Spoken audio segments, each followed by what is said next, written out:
You know, if I've ever had a video worthy of sharing, it is this one. And I beg you to share this with anybody that will hear. Now, we've got this Christ Church in Alexandria, Virginia, that's decided to remove the plaques of George Washington and Robert E. Lee.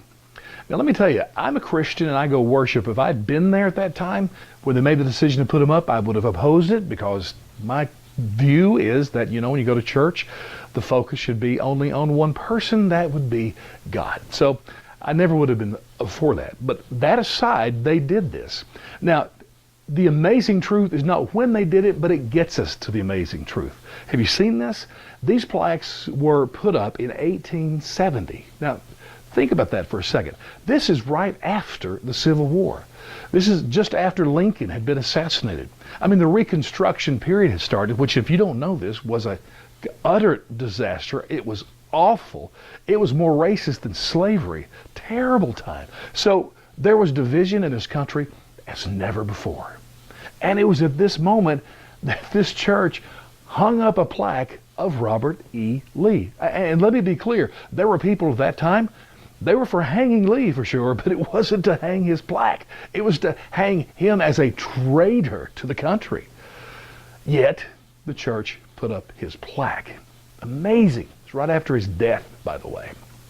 So we have to ask the question, what was, the thinking here?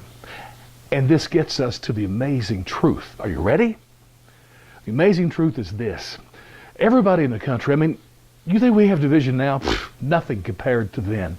And so everyone truly wanted some way to repair relationships, one person with another. How to come back to this thing that we call unity. And the church, better than any place else, they understood that if one person is going to be restored to another, if groups are going to be able to have relationships with other groups, even if you're going to have a relationship with God, the path to those relationships begins with forgiveness. Forgiveness. That is the amazing truth about these plaques. And honestly, they can remove them. I don't care. But I hope that we don't lose the message of what was being said there. Both these men, Washington and Lee, were Christians. They both attended that church. But with all the division that was going on, this was the message that we have to forgive. Forgiveness is the key to unity. And today, I blame Democrats for this identity politics ideology. It's horrible. It's pure crap. It divides us. You think Trump divides? Listen, he doesn't have a chance to keep up with what identity politics does to divide us.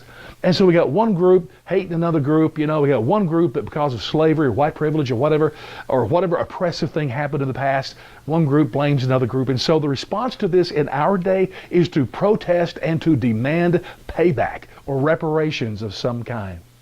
So what I want to say is that we might get back to the message of 1870, which was, if we really want to be unified as a nation, it's going to be through forgiveness. Forgiveness. Wouldn't it be great, even amazing, if forgiveness could become a word that would be considered politically correct?